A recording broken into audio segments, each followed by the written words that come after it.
Social মরাল এডুকেশনটাকে প্রাধান্য দিয়ে পুঁথিগত বিদ্যাকে আসলে অ্যাপ্রোপ্রিয়েট করতে হবে বয়স ভিত্তিক, এবং সেটার তিনটা স্তরে ভাগ করা দরকার। প্রথম স্তর ক্লাস 8 পর্যন্ত, দ্বিতীয় স্তর 9, 10, 11, 12 যেটাকে কলেজ সেকশন আমরা বলি। সেখানে আমাদের টার্গেট থাকবে যে উচ্চশিক্ষায় সে যখন কর্মজীবী হবে, একজন দক্ষ উচ্চ শিক্ষায় যখন সে প্রবেশ করবে, সে যাতে ওই 9, 10, 11, 12 তার একটা প্রি এডুকেশন সে শেষ করতে পারে। তাছাড়া উচ্চশিক্ষায় যেমন আমাদের বেশি প্রাধান্য দেওয়া উচিত জ্ঞান এবং দক্ষতার উপরে। আমাদের ভালো শিক্ষক দরকার। প্রাইমারি এডুকেশনে সবচেয়ে বেশি ভালো শিক্ষক দরকার। তাদের যদি ভালো স্যালারি দিয়ে কোয়ালিটি টিচার নিয়োগ করা হয়, তাহলে ওখানে ব্যাপক একটা পরিবর্তন শুরুতেই ঘটে যাবে। সেই জন্য শিক্ষক এখানে আমার কাছে যেটা মনে হয়, শিক্ষক নিয়োগের ক্ষেত্রে সবচেয়ে ভালো শিক্ষার্থীকে চুজ করা দরকার এবং ভালো স্যালারি দিয়ে, ভালো বেনিফিট দিয়ে তাদেরকেই পাঠানো দরকার। বাস্তব ভিত্তিক এবং কাজ ভিত্তিক এবং বিশ্ব ব্যবস্থা ভিত্তিক আমাদের করতে হবে। এখানে কোনো রাজনৈতিক বিবেচনায় একটা দুইটা টপিক থাকতে পারে, বাট পুরো কারিকুলাম আসলে সেভাবে আনা ঠিক হবে না। স্বাধীনতা যুদ্ধের পরে একটা বিশাল পরিবর্তন ঘটে গেছে। আগে যে একটা সিস্টেম ছিল, সেই সিস্টেমটা আসলে পরবর্তীকালে পরিবর্তন ঘটে গেছে। এই পরিবর্তনটা অনেক ক্ষেত্রে সরকারি নিয়মকানুন, অনেক ক্ষেত্রে পরীক্ষা পদ্ধতি, অনেক ক্ষেত্রে বইপত্র বা আমাদের শিক্ষক নিয়োগ, ইনফ্রাস্ট্রাকচার, এগুলোর বিশাল পরিবর্তন ঘটে গেছে। শিক্ষা নিয়ে গবেষণা বা শিক্ষা পদ্ধতি নিয়ে গবেষণা আসলে হয়নি, মানে খুব ব্যাপক হয়নি অন্য অন্য জায়গায় যেমন। এটাও যার জন্য সুনির্দিষ্টভাবে বলা মুশকিল যে কি করলে পরে এটার বাস্তব ভিত্তিক বা আধুনিকায়ন করা যাবে। দর্শক সকলকে স্বাগত দ্য ফাইন্যান্সিয়াল এক্সপ্রেস ডিজিটালে। বাংলাদেশের শিক্ষা ব্যবস্থা নিয়ে আমাদের নানা প্রশ্ন রয়েছে, অনেকের নানা পরিকল্পনা রয়েছে। বারবার একটি প্রশ্ন, সকল কিছুর পরিবর্তন হলেও বাংলাদেশের শিক্ষা ব্যবস্থার পরিবর্তন হচ্ছে না কেন? কেন আমরা গতানুগতিক শিক্ষা ব্যবস্থা থেকে বের হয়ে একটি সুন্দর শিক্ষা ব্যবস্থায় প্রবেশ করতে পারছি না? আজকে আমাদের সাথে উপস্থিত আছেন ইউনিভার্সিটি অফ ডেভেলপমেন্ট অল্টারনেটিভ ইউডার প্রতিষ্ঠাতা এবং প্রেসিডেন্ট প্রফেসর মুজিব খান। আমরা কথা বলবো তার সাথে বাংলাদেশের বর্তমান শিক্ষা ব্যবস্থা নিয়ে, এবং এই শিক্ষা ব্যবস্থা আসলে কোথায় কোথায় পরিবর্তন করা যায়, কিভাবে সামনে আগালে বাংলাদেশের শিক্ষা ব্যবস্থা একটি পরিবর্তন এনে ভালো শিক্ষা ব্যবস্থা দেশকে এবং জাতিকে উপহার দেওয়া যায়, সেই সকল বিষয়ে আমরা কথা বলবো তার সঙ্গে। স্যার, আপনাকে স্বাগত দ্য ফাইন্যান্সিয়াল এক্সপ্রেস ডিজিটালে। থ্যাংক ইউ আপনাদেরকে এবং ফাইন্যান্সিয়াল এক্সপ্রেস পত্রিকাকে। স্যার, বিগত কয়েক দশকে যদি বলি, শিক্ষার ক্ষেত্রে অনেক কিছুর বিরাট পরিবর্তন ঘটেছে, কিন্তু তারপরেও বাংলাদেশের শিক্ষার মান, শিক্ষাক্ষেত্রে যে দক্ষতা এবং শিক্ষার পরে কর্মসংস্থান নিয়ে নানা প্রশ্ন রয়েছে। এই যে সংকটের জায়গাটা, এই সংকট মোকাবেলায় আসলে কী করণীয় বলে আপনি মনে করছেন? প্রথম বিষয়টা হলো যে এটা তো একটা ব্যাপক প্রশ্ন। সংকটটা আসলে নির্দিষ্ট একটা জায়গায় না, টোটাল সিস্টেমের একটা সংকট। দীর্ঘকাল আমরা স্বাধীনতা যুদ্ধের পরে একটা বিশাল পরিবর্তন ঘটে গেছে। আগে যে একটা সিস্টেম ছিল, সেই সিস্টেমটা আসলে পরবর্তীকালে পরিবর্তন ঘটে গেছে। এই পরিবর্তনটা অনেক ক্ষেত্রে সরকারি নিয়মকানুন, অনেক ক্ষেত্রে পরীক্ষা পদ্ধতি, অনেক ক্ষেত্রে বইপত্র বা আমাদের শিক্ষক নিয়োগ, ইনফ্রাস্ট্রাকচার, এগুলোর বিশাল পরিবর্তন ঘটে গেছে। এখন বিভিন্ন সময় রাষ্ট্র ক্ষমতায় যারা থাকেন, তাদের অভিজ্ঞতা যোগ্যতা অনুযায়ী পরিবর্তনগুলো ঘটায়। কোনো সুনির্দিষ্ট কোনো শিক্ষা পদ্ধতি কোথাও হয় নাই বলেই, এস্টাবলিশড হয় নাই বলেই। তাছাড়াও শিক্ষা নিয়ে গবেষণা বা শিক্ষা পদ্ধতি নিয়ে গবেষণা আসলে হয় নাই, মানে খুব ব্যাপক হয়নি অন্য অন্য জায়গায় যেমন। এটাও যার জন্য সুনির্দিষ্টভাবে বলা মুশকিল যে কি করলে পরে এটার বাস্তব ভিত্তিক বা আধুনিকায়ন করা যাবে। স্যার, দীর্ঘদিন যাবৎ আপনি বাংলাদেশের শিক্ষা ব্যবস্থা নিয়ে কাজ করছেন। আপনার একটা কনসেপ্টও আছে, সিফাত, যেই কনসেপ্টের ভিত্তিতে আপনি বাংলাদেশের শিক্ষা ব্যবস্থা নিয়ে কাজ করছেন। সেখানে যদি বলি কমপ্লিট এডুকেশন, অর্থাৎ বিকল্প একটা শিক্ষা ব্যবস্থা নিয়ে আপনি কাজ করছেন। একজন শিক্ষার্থীকে আসলে শুধু ডিগ্রি নয়, তার যে নৈতিক দায়িত্ব, নৈতিকতা শিক্ষা এবং দায়িত্বশীল নাগরিক হিসেবে গড়ে তোলার জন্য আপনার এই বিকল্প শিক্ষাটা আসলে কিভাবে কাজ করে, এবং বর্তমান যে গতানুগতিক শিক্ষা ব্যবস্থা আছে তার সাথে আসলে এখানে গ্যাপটা কোথায়, যদি বলি দূরত্বটা কোথায়, এবং এটা পূরণে আসলে কিভাবে কাজ করা যায়? এ বিষয়ে কথা বলতে গেলে complete education for alternative development, সংক্ষেপে সিফাত, এই কনসেপ্টটা হচ্ছে যে একদম ছোট বয়স থেকে 14 বছর বয়স পর্যন্ত একটা স্তর, অর্থাৎ ক্লাস 8 পর্যন্ত একটা স্তর, সেখানে মানবিক গুণাবলী যেমন ভাষা, আচরণ, কাপড় চোপড় বা অন্য অন্য তাদের যে বিষয়গুলো আছে, ডিসিপ্লিন, এই বিষয়গুলোকে আসলে বেশি প্রাধান্য দেওয়া উচিত। আর শিক্ষাক্ষেত্রে যে বইপত্র বা কারিকুলামের যে একটা বিশালতা এই মুহূর্তে আছে, সেইটাকে কমিয়ে এনে বয়সভিত্তিক কি দরকার, সেখানে আমরা যেটা সংক্ষেপে বলতে চাই যে একাডেমিক ভ্যালুজের সাথে হিউম্যান ভ্যালুজ যোগ করতে হবে, অর্থাৎ সোশ্যাল মরাল এডুকেশনটাকে প্রাধান্য দিয়ে পুঁথিগত বিদ্যাকে আসলে অ্যাপ্রোপ্রিয়েট করতে হবে বয়সভিত্তিক, এবং সেটার 3টা স্তরে ভাগ করা দরকার। প্রথম স্তর ক্লাস 8 পর্যন্ত, দ্বিতীয় স্তর 9, 10, 11, 12, যেটাকে কলেজ সেকশন আমরা বলি, সেখানে আমাদের টার্গেট থাকবে যে উচ্চশিক্ষায় সে যখন কর্মজীবী হবে, একজন দক্ষ উচ্চ শিক্ষায় যখন সে প্রবেশ করবে, সে যাতে ওই 9, 10, 11, 12-এ তার একটা প্রি এডুকেশন সে শেষ করতে পারে, হঠাৎ করে গিয়ে একটা সাবজেক্টে না পড়ে আগে থেকেই সেটার একটা প্রস্তুতি, এইটা আমাদের কনসেপ্টে আছে। তাছাড়া উচ্চশিক্ষায় যেমন আমাদের বেশি প্রাধান্য দেওয়া উচিত জ্ঞান এবং দক্ষতার উপরে, যেমন এখন বিশ্বায়নের যুগ, এ সময় আসলে আমাদের ছেলে মেয়েদের চাকরি বা তাদেরকে প্রতিষ্ঠার জন্য বাস্তবভিত্তিক পদক্ষেপ নিয়ে যেটা পড়ালে পরে এরা বিভিন্ন জায়গা করে নিতে পারবে, সেই ধরনের কারিকুলাম এবং সেই ধরনের শিক্ষক বেশি আমাদেরকে দৃষ্টি দেওয়া দরকার। আমাদের দুঃখজনক হলেও সত্য যে আমাদের শিক্ষাক্ষেত্রে কিছুটা রাজনৈতিক এবং ব্যবসায়িক প্রভাব বিস্তার করছে, সেটা একটা প্রতিবন্ধকতা। আরেকটা জিনিস হলো যে রাজনৈতিক পট পরিবর্তনের সাথে সাথে পদ্ধতিগত পরিবর্তন হয়, তাতে শিক্ষার্থীদের ধারাবাহিক গ্রোথটা নষ্ট হয়। আমরা আসলে এই 3 স্তর ভিত্তিক শিক্ষা ব্যবস্থার আগে হলো যে সবাই মিলে একটা কনসেপ্ট তৈরি করা দরকার যে আমরা কোন লেভেলে কতটুকু পড়াবো। তারপরেও শিক্ষা কিন্তু একটা ব্যাপক এরিয়া, ধরেন এখানে নানান ধরনের জাতিগত শিক্ষা আছে, ধর্মীয় শিক্ষা আছে, নানান রকম কারিগরি শিক্ষা আছে। এগুলো নিয়ে আসলে যারা শিক্ষা নিয়ে কাজ করে তাদের আসলে নিয়ে বসা দরকার, এবং এটাকে আমাদের একটা সবাই মিলে একটা সিদ্ধান্ত নেওয়া দরকার যে আমরা কিভাবে সামনের দিকে করব। হঠাৎ পরিবর্তন না করে একটা বাস্তবভিত্তিক শিক্ষা পদ্ধতি তৈরি করা দরকার। আপনি যেটা বললেন বাস্তবভিত্তিক একটা শিক্ষার পরিবর্তন, এখনও যদি বলি বাংলাদেশের শিক্ষা ব্যবস্থা আমাদের একটা পরীক্ষার মার্ক কেন্দ্রিক এবং বোর্ড পরীক্ষায় জিপিএ 5 বা জিপিএ কেন্দ্রিক একটা শিক্ষা ব্যবস্থা গড়ে উঠছে, এখনও সেভাবেই চলছে। এবং দেখি যে পাশ করে যাওয়ার পর অনেক শিক্ষার্থী তার পছন্দ অনুযায়ী চাকরি ক্ষেত্রে চাকরি পাচ্ছে না, আবার চাকরি পেলেও সে সেখানে বাস্তবসম্মতভাবে মানিয়ে নিতে পারছে না। এই জায়গায় যে একটা গ্যাপ, এই বিষয়টাকে আসলে আপনি কীভাবে মূল্যায়ন করছেন এবং এই সমস্যা সমাধানের জন্য আসলে শিক্ষা ব্যবস্থা এবং বিশেষ করে শিক্ষা প্রতিষ্ঠান যেগুলো আছে, বিশ্ববিদ্যালয়গুলো কিভাবে কাজ করতে পারে? এইখানে আসলে আমরা যারা শিক্ষার সাথে জড়িত তারা কিন্তু পার্শ্ববর্তী দেশ থেকে শুরু করে পূর্ব দিকে যেমন সিঙ্গাপুর, থাইল্যান্ড বা এরকম জাপান, এই সমস্ত দেশে, কোরিয়া, আমাদের ছেলেমেয়েরা আসা যাওয়া করে, শিক্ষকও আসা যাওয়া করে। আবার পশ্চিমে যেমন ইংল্যান্ড, আমেরিকা বা ইউরোপের শিক্ষা, তো এগুলোর সাথে কিন্তু আমাদের দেশের শিক্ষকরা বা রাজনীতি যারা করেন তারা সবাই কিন্তু কম বেশি জানেন। এখন আমরা এই বিষয়গুলোকে মাথায় রেখে যে ওখানকার পদ্ধতি, ওখানকার কারিকুলাম, প্রতিষ্ঠিত ইনস্টিটিউশনগুলো কি চলছে, তার সাথে সামঞ্জস্য রেখে এইখানে আমরা কি করতে পারি। আবার এইখানে আমাদের দেশের সমাজ ব্যবস্থাও আসতে হবে। যেমন ধরেন গ্রামভিত্তিক যে শিক্ষার্থীর যে টার্গেট থাকে, ওখান থেকে অল্প সংখ্যক আসলে শহরে এসে বা বিশ্ব বাজারে যাওয়ার স্বপ্ন থাকে ওদের, বেশিরভাগই থাকে কিন্তু ওই এলাকা ভিত্তিকই থেকে যাবে। তাহলে ওখানেও একটা বাস্তবভিত্তিক উদ্যোগ নিতে হবে। সবচেয়ে বড় যে বিষয়টা সেটা হলো আমাদের ভালো শিক্ষক দরকার। যদি ভালো শিক্ষক, কোয়ালিটি শিক্ষক, যেমন আমি প্রসঙ্গক্রমে বলতে পারি বিসিএস যখন পরীক্ষা দেয় বা বিসিএসে যে সিলেকশন হয়, সেখানে দেখা যায় যে ভালো ক্যান্ডিডেট ওখানে একটা সুবিধার জন্য ওখানে বেশি অ্যাপ্লাই করে, কিন্তু আবার বিশ্ববিদ্যালয় বা স্কুল কলেজে দেখা যায় যে ওই ক্যাটাগরির সিলেকশনটা এখানে হচ্ছে না, বা এখানে ওই কোয়ালিটি। যেমন প্রাইমারি এডুকেশনে সবচেয়ে বেশি ভালো শিক্ষক দরকার, তাদের যদি ভালো স্যালারি দিয়ে কোয়ালিটি টিচার নিয়োগ করা হয়, তাহলে ওখানে ব্যাপক একটা পরিবর্তন শুরুতেই ঘটে যাবে।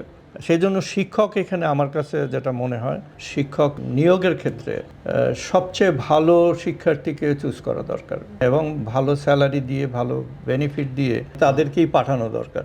এটা হলো প্রথম কাজ। দ্বিতীয় হচ্ছে যে কারিকুলামটা আসলে বয়সভিত্তিক এবং উন্নতির ক্ষেত্রে যারা এই নিয়ে গবেষণা করেছে বা বিশ্বে যেটা প্রচলিত আছে সেগুলোর সাথে সামঞ্জস্য রেখে করা দরকার। আরেকটা বিষয় খুব লক্ষ্য রাখতে হবে যে শিক্ষা প্রতিষ্ঠানগুলোকে কখনোই রাজনৈতিক বা ব্যবসায়িক বিবেচনায় পরিচালিত না করতে পারে কেউ, এ ব্যাপারে ব্যবস্থা নিতে হবে। অবশ্যই যে কেউ উদ্যোগ নিলে বা তাদের একটা যারা কাজ করবে তারা একটা আর্থিক সঙ্গতি তাদের দরকার, যেহেতু তারা পুরোপুরি কাজ করে, কিন্তু এটা একটা অন্য কমোডিটির মতো বিজনেস, এইটা যাতে না হয় বা যে কোনো দল ক্ষমতায় আসে তার প্রভাবটা এর উপরে ফেলে দিবে বা এলাকা ভিত্তিক যারা জনপ্রতিনিধি আছে তারা এটাকে পরিচালনা করবে, এখান থেকে বেরিয়ে আসতে হবে। যেমনটি বলছিলাম, বাংলাদেশে আসলে শিক্ষাক্ষেত্রে শিক্ষার্থী একজন পাশ করে গ্র্যাজুয়েশন সম্পূর্ণ করার পরে চাকরি ক্ষেত্রে যেরকম মানিয়ে নিতে পারছে না, আবার তার বিপরীতে দেখা যায় লক্ষ লক্ষ বেকার, শিক্ষিত বেকার বিশেষ করে বলা হচ্ছে, বের হচ্ছে এবং তারা চাকরি পাচ্ছে না, পছন্দ মতো চাকরি পাচ্ছে না। আবার যদি দেখি বাংলাদেশ গবেষণার ক্ষেত্রে অনেক অংশে গবেষণার ক্ষেত্রে পিছিয়ে, এই গ্যাপটা আসলে পূরণ করার জন্য কি করতে পারে এবং এটা কিভাবে সম্ভব? আসলে এটা উত্তরটা আগে থেকেই দেওয়া আছে।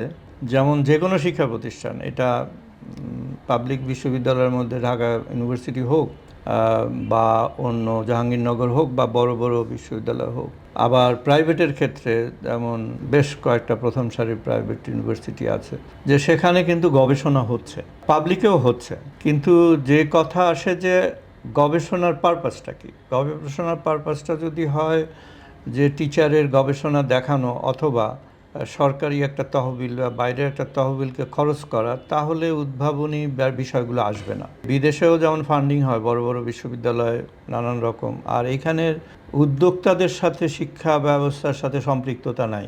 এখানে বড় বড় ইন্ডাস্ট্রিয়ালিস্ট যারা আছে, বড় বড় প্রজেক্ট করে, সেখানে তাদের কি দরকার, কর্মক্ষেত্রে কি দরকার, বিশ্ববাজারে কি দরকার, এই বিষয়গুলোকে মাথায় রেখে কিন্তু আমাদের দেশে কাজ করা হচ্ছে না আসলে ট্রেডিশনালি। আর আরেকটা বিষয় আছে, যেমন অভিভাবক এবং শিক্ষার্থীর তাদের কিছু চিন্তা চেতনা সীমাবদ্ধতা আছে। তারা যেমন একটা ইউনিভার্সিটিতে বা স্কুলে বা কলেজে যাবে, সেখানে একটা টার্গেট থাকে অমুক বিশ্ববিদ্যালয় বা অমুক জায়গায় যাব, কি পড়বে আর ভবিষ্যতে কি হতে চায় সেখানের চাইতেও সার্টিফিকেট ভিত্তিক যে অমুক জায়গায় পড়লে ভালো একটা সার্টিফিকেট পাওয়া যাবে, এই রকমের চিন্তা থাকে। আসলে মূল বিষয়টা হচ্ছে কাজ ভিত্তিক যদি হয়, বিশ্ব ব্যবস্থা ভিত্তিক যদি হয়, তাহলে কারিকুলাম এবং যেটা পরিচালনা করে যারা শিক্ষক, এই দুইটা জায়গা আসলে খুব গুরুত্ব দেওয়া দরকার। যে আমাদের এই অনেক আগে থেকে অনেক ভালো ভালো শিক্ষিত জ্ঞানী শিক্ষকরা আছেন, কিন্তু আধুনিক বিশ্বের শিক্ষকতার জন্য আমি কিছু বলি আপনার, এখন ডিজিটাল টেকনোলজি, সাউন্ড টেকনোলজি, ধরেন মিউজিকে ট্রেডিশনাল মিউজিক আর এখনকার মিউজিক এক নয়, এআই যুগ আসছে, ঠিক আছে, রোবোটিক ইঞ্জিনিয়ারিং বা অন্য যে বিষয়গুলো আছে কম্পিউটারের পাশাপাশি এগুলো ব্যাপক বিস্তার লাভ করেছে।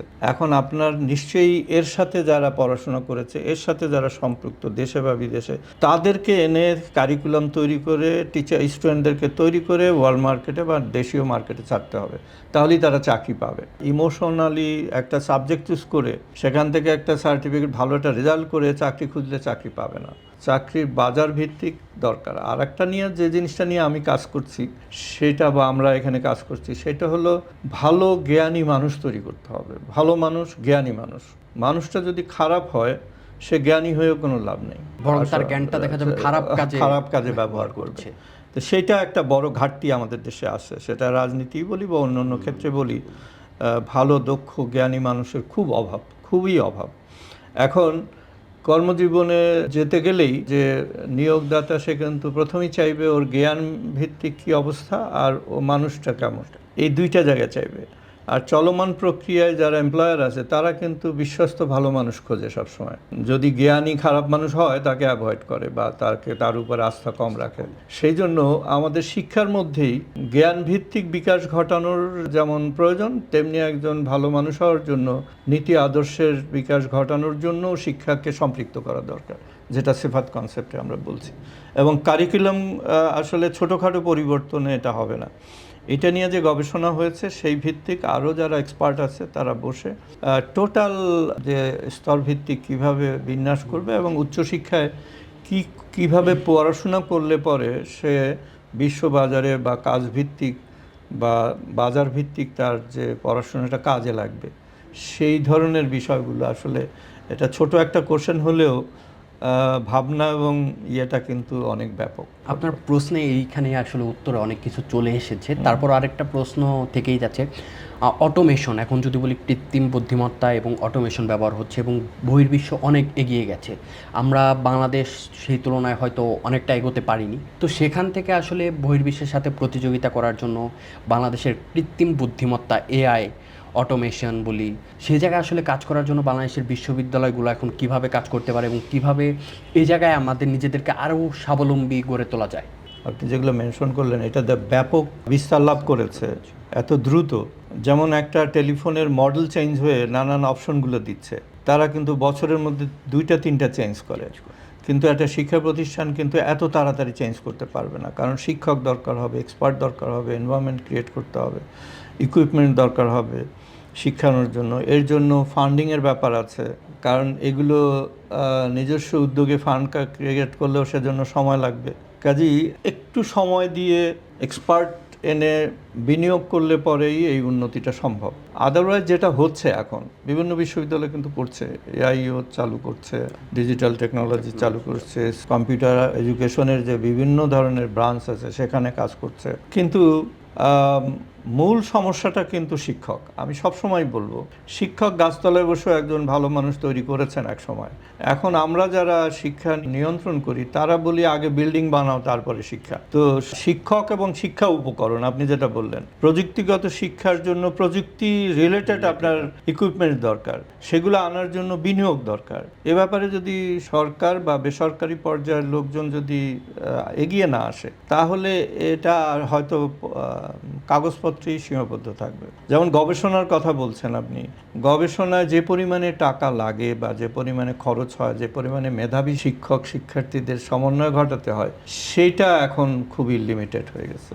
আর সরকারি ফান্ডিং টান্ডিং যেগুলো আছে সেগুলো একটা বলয়ের মধ্যে ঘোরপাক খায়, এটা সব গবেষকদের কাছে গিয়ে পৌঁছায় না। আপনি যেমন গ্রামে একজনে একটা মোটরসাইকেল আবিষ্কার করলো যেটা পানিতে চলবে, তো সেখানে কি আপনি মনে করেন যে ইলেকট্রিসিটি ছাড়া বা ফুয়েল ছাড়া অন্য একটা অপশন তৈরি করলো? ওই ছেলেটার ওই উদ্ভাবনটা ও নিজে নিজেই গবেষণা করেছে, এইটা কি খুব তাড়াতাড়ি এটা বাজারে আসতে পারছে বা সরকারি কোনো সাহায্য পাচ্ছে? পত্রপত্রিকায় যখন আসে তখন অনেকে গিয়ে অ্যাটেনশন দেয়, এই উদ্ভাবনার কোনো কাজে লাগে না। কারণ আমাদের দেশের গবেষণা আসলে ওয়ার্ল্ড মার্কেটে যেরকম গবেষণার সাথে ব্যবসা বাণিজ্য বা উন্নতির সাথে সম্পৃক্ত, এখানে তা না। গবেষণা একদিকে চলে আর সমাজ আর একদিকে চলে। আপনি বিগত প্রশ্নের উত্তরে একটু টাচ করে গেছেন যে গাছতলায়ও শিক্ষা দান করা সম্ভব।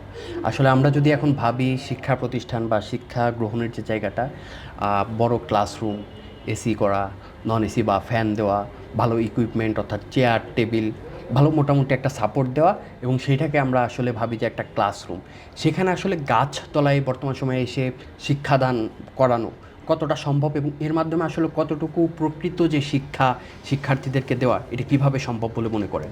আপনি যদি বাংলাদেশের পুরো বাংলাদেশ নিয়ে ভাবেন তাহলে আপনি দেখবেন যে আমরা যে কথাগুলো বলি বিভিন্ন সময় সরকারে যারা থাকে বা প্রশাসনে যারা থাকে বা শিক্ষকরা যারা, আমরা যারা কাজ করি, আমরা কিন্তু বড় বড় শহরগুলোকে বেছে নিয়েছি, কিন্তু আমরা গ্রাম ভিত্তিক যে শিক্ষা প্রতিষ্ঠানগুলো যে আছে প্রত্যন্ত গ্রাম, সেগুলো নিয়ে যদি ভাবি আমরা, তাহলে ওরা কিন্তু এখনও ভালো একটা প্রতিষ্ঠান বা ভালো একটা স্ট্রাকচারে থাকে না, এসি তো দূরের কথা। এটাও বাস্তবভিত্তিক চিন্তা করতে হবে, বিশাল জনগোষ্ঠী। আর দ্বিতীয় হচ্ছে, আমি আগেও বলেছি, আমি সবসময় বলবো, প্রথম হলো একজন জ্ঞানী গুণী দক্ষ ভালো মানুষ শিক্ষক দরকার। এই শিক্ষক যতক্ষণে আপনি না বের করতে পারবেন ততক্ষণে আপনি শিক্ষার কোনো পরিবর্তন ঘটাতে পারবেন না। পরবর্তী স্টেপ হলো বর্তমান, আপনি যেটা পয়েন্ট আউট করেছেন, বর্তমান প্রযুক্তি শিক্ষায়, তাহলে প্রযুক্তি শিক্ষা দিতে গেলে ওখানে আবার কারিকুলাম এবং তার সাথে রিলেটেড যে ইকুইপমেন্টস দরকার, সেটা হলো দ্বিতীয়। 3 নম্বরে হচ্ছে ইনফ্রাস্ট্রাকচার। কোন জায়গায় বসে করবেন, টিনের ঘরে করবেন না এসি রুমে করবেন। কিন্তু তার মানে নেতৃত্বটা কিন্তু একজন শিক্ষকের উপরে, এবং এইটাকেই যারা নিয়ন্ত্রণ করেন, প্রশাসন হোক বা রাজনৈতিক নিয়ন্ত্রণ বলেন, তাদের এই বাস্তবভিত্তিক জিনিসটা চিন্তা করতে হবে। একটা কারিকুলাম কমিটিতে যদি ধরেন বড় বড় জ্ঞানীগুণীরা থাকেন, তাদের সাথে কিন্তু যারা কাজ করেন তাদেরও কিন্তু থাকা দরকার। এখন ঢাকা ইউনিভার্সিটির বা অন্যান্য ইউনিভার্সিটির বড় বড় শিক্ষাবিদরা ক্লাস 5-এর বইপত্র প্রকাশ করা বা সেটা পরিবর্তনের ব্যাপারে ওনারা যদি মতামত দেন, সেখানে আমার মনে হয় যারা ক্লাস 5-এ পড়ান বা 5-এর শিক্ষার সাথে জড়িত তাদেরও আসলে এখানে কন্ট্রিবিউট করা দরকার। আর আমি যেহেতু ক্লাস 1 থেকে একদম উচ্চ পর্যায়ের শিক্ষা নিয়ে কাজ করি, সেহেতু শিক্ষার যে বইপত্রগুলো নিয়েও আমি দেখেছি এই শিক্ষা উপকরণগুলো বয়স এবং বাস্তবভিত্তিক বা বর্তমান বিশ্বভিত্তিক নয়। এটা অনেক ক্ষেত্রে রাজনৈতিক, অনেক ক্ষেত্রে আগে থেকে যা হয়ে আছে তার সামান্য পরিবর্তন ভিত্তিক।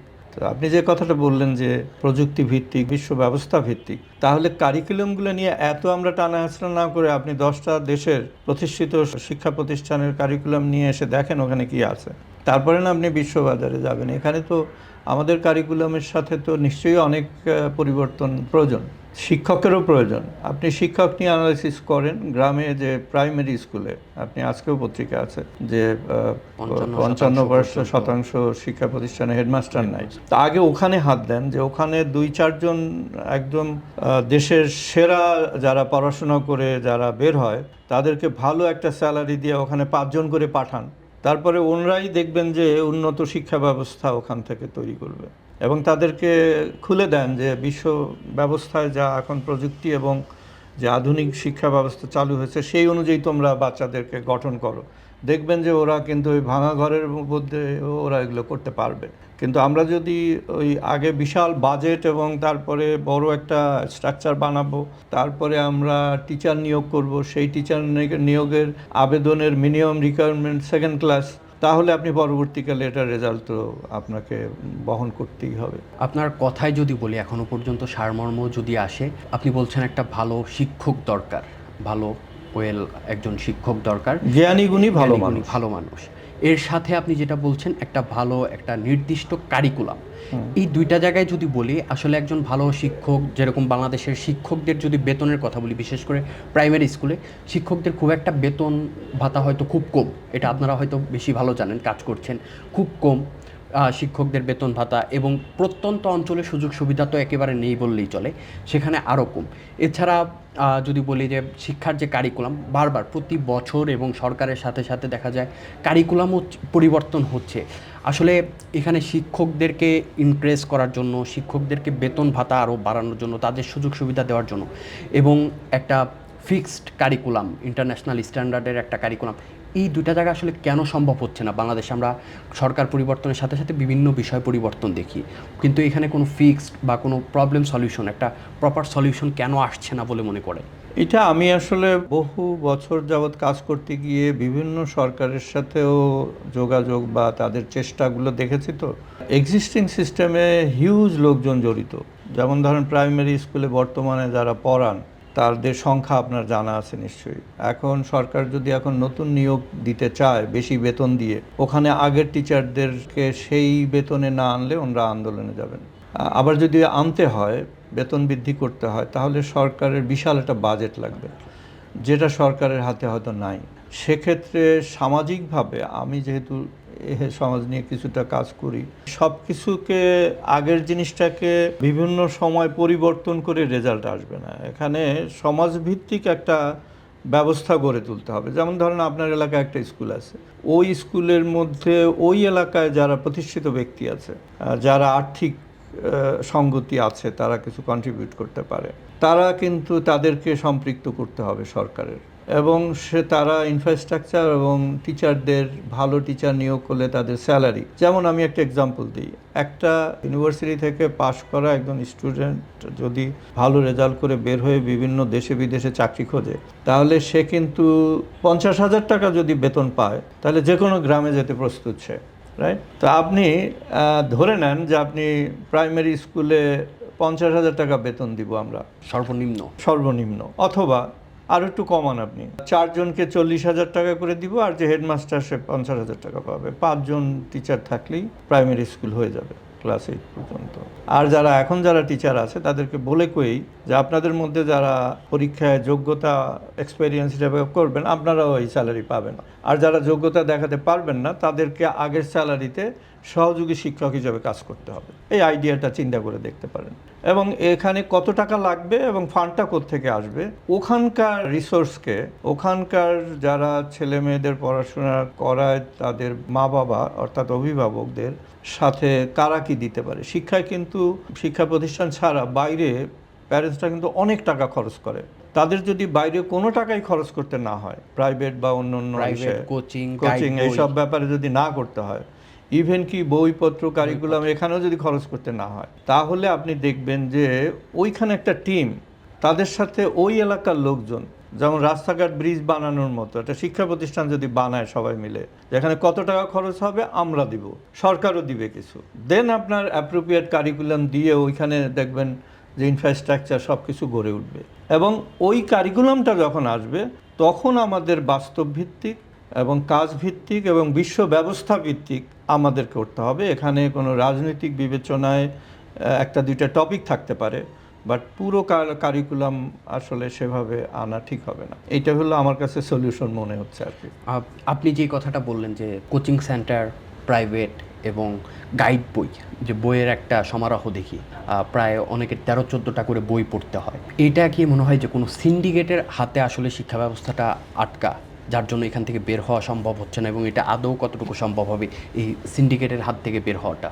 আসলে এইসব মিডিয়াতে এই জাতীয় কথা বলতে আমি একটু সীমাবদ্ধ থাকি। কারণটা হচ্ছে যে কি কথা বলবো, কার স্বার্থ ক্ষুণ্ণ হবে, এটা সবারই জানা। কিন্তু আসলে আপনি ধরেন সরকার পরিবর্তন হয়েছে, 2টা সরকার পরপর পরিবর্তন হলো, আপনি সরকারি এই যে বইপত্র যারা নিয়ন্ত্রণ করেন সেখানের পরিবর্তন কি হয়েছে, কারিকুলামের কি হয়েছে, এগুলো আসলে বলা খুব, এবং এর সাথে যারা জড়িত, আমি এখন নিজের কথা বলতে চাই না। আমি বেশ 20 বছর আগে আমি বুক ব্যাংক কনসেপ্টটা নিয়ে কাজ করেছি। বুক ব্যাংক অর্থাৎ বই একবার ছাপানোর পরে এটা যার যার ইনস্টিটিউশনের শেলফে রেখে দিব, বাচ্চারা পড়ে ওইখানেই রেখে যাবে এবং বাসায় কোনো বইপত্রের দরকার নেই, বাসায় তারা রিল্যাক্স করবে, প্রতিষ্ঠানে এসে পড়বে এবং ওখান থেকে যে বইটা ছিঁড়ে যাবে, নষ্ট হবে, সেইটা শুধু রিপ্লেস করব। টোটাল প্রতি বছর টোটাল বই ছাপানোর দরকার নেই, তাহলে হাজার হাজার কোটি টাকা সাশ্রয় হবে। কনসেপ্টটা এটা পছন্দ করেছে অনেকেই, বা আমাদের যে স্কুল সেকশনে সেখানে আমরা বুক ব্যাংক পড়েছি। কিন্তু কথাটা হচ্ছে তাহলে তো বই ছাপানোর সাথে জড়িত যে সমস্ত ব্যক্তিরা আছেন তারা তো এখানে এফেক্ট, তাদের কি হবে, এই সমস্ত বিষয়গুলো আছে। তো আসলে এগুলো এই ছোটোখাটো ইন্টারভিউর মাধ্যমে এত ব্যাপক কথা বলা খুবই কষ্টসাধ্য ব্যাপার। অন্য সময় যদি আমরা সময় পাই তাহলে মূল কাজটা আমাদের করা দরকার, যে আমাদের শিক্ষিত, দক্ষ, জ্ঞানী, ভালো মানুষ তৈরি করার শিক্ষা প্রবর্তন করতে হবে, এর কোনো অল্টারনেটিভ নাই। আর এই প্রবর্তন করতে গেলে ভালো শিক্ষক, লিডার দরকার, যে জ্ঞানী এবং সে যে গুণী এবং দক্ষ এবং ভালো মানুষ। এছাড়া আপনি যখন যেটাই করতে চাবেন, ভালো একটা সিদ্ধান্ত এক্সিকিউশনে গিয়ে দেখবেন যে আসলে পারছেন না আপনি করতে। স্যার, আমার সর্বশেষ প্রশ্ন, আপনি শিক্ষা খাত নিয়ে দীর্ঘদিন যাবৎ, প্রায় কয়েক দশক যাবৎ কাজ করছেন। সামনে যদি আপনার হাতে সুযোগ থাকে, শিক্ষা খাতের কোন সেক্টরটাতে আসলে মূল পরিবর্তনটা করতে চান, এবং নীতি নির্ধারক যারা আছে, পলিসি মেকার বলি, বা বাংলাদেশের ল মেকার যারা আছে, তাদের জন্য আপনার উপদেশ কী হবে? আমি আপনাকে বোধহয় একটু আগে বলেছি যে প্রথমে হলো যে 3 স্তর ভিত্তিক শিক্ষা ব্যবস্থা চালু করতে হবে, ছোট থেকে ক্লাস 8 অর্থাৎ 14 বছর পর্যন্ত। দ্বিতীয় স্তর 9, 10, 11, 12 যেমন 15 থেকেই 18 পর্যন্ত। এরপরে উচ্চশিক্ষা। আর বাকি যে শিক্ষাগুলো আছে, কারিগরি, অন্য ধর্মীয় নানান রকম শিক্ষা আছে, সেগুলোকে আলাদা সেট আপ করে, এটা বেসিক মানে শিক্ষা পদ্ধতিটা যদি এভাবে বেড়ে ওঠে, তার সাথে আপনার স্তরভিত্তিক কী শেখানো হবে, কারা শেখাবেন, কোথায় শেখাবেন, ইনফ্রাস্ট্রাকচার, এইটা যদি আমরা গড়ে তুলতে পারি তাহলে ওখান থেকে যে জনগোষ্ঠী তৈরি হবে সে বিশ্বমানের হতে বাধ্য। ধন্যবাদ আপনাকে আমাদের সাথে সময় দেওয়ার জন্য এবং আপনার মূল্যবান যে বক্তব্য মতামত আছে সেগুলো পেশ করার জন্য। আশা করছি বাংলাদেশ সরকার সহ যারা নীতি নির্ধারণে দায়িত্ব পালন করছেন, যারা বাংলাদেশের ল মেকার যাদেরকে আমরা বলি, তারা আশা করি আপনার এই কথাগুলো, এই মন্তব্যগুলো আমলে নিয়ে একটা পরিবর্তন, শিক্ষা খাতে আমরা পরিবর্তন দেখতে পাবো। ধন্যবাদ স্যার আপনাকে। আপনাদের ধন্যবাদ। আমারও আশা, আমি প্রায় 40 বছরের মতো এই শিক্ষার দিয়ে কাজ করে আমি খুব একটা আশায় বুক বেঁধে আছি যে যারাই ক্ষমতা নিয়ে পরিবর্তন করছেন তারা যাতে বাস্তব ভিত্তিক দেশপ্রেমের ভিত্তিতে জানি কাজটা করেন, যে দেশের ছেলেমেয়েরা শিক্ষিত জ্ঞানী হোক, এ আশা আমরা সবাই পোষণ করছি। আপনাদের ধন্যবাদ, আপনাদের এই উদ্যোগের জন্য ধন্যবাদ। দর্শক, আজকে আমাদের সাথে উপস্থিত ছিলেন ইউনিভার্সিটি অফ ডেভেলপমেন্ট অল্টারনেটিভের প্রতিষ্ঠাতা এবং প্রেসিডেন্ট মুজিব খান। আমরা স্যারের কাছ থেকে জানার চেষ্টা করলাম তার বাংলাদেশের শিক্ষা ব্যবস্থা নিয়ে তার পরিকল্পনা, তার চিন্তা ভাবনা এবং কোন সেক্টরে কিভাবে আসলে পরিবর্তন আনা গেলে বাংলাদেশ একটি সুন্দর, ভালো এবং গঠনমূলক শিক্ষা ব্যবস্থা পাবে। সামনের পর্বে নতুন কোনো অতিথিকে নিয়ে আবারও আমরা আপনাদের সামনে উপস্থিত হব। সে পর্যন্ত সকলেই ভালো থাকবেন, সুস্থ থাকবেন, দ্য ফাইন্যান্সিয়াল এক্সপ্রেসের সঙ্গেই থাকবেন।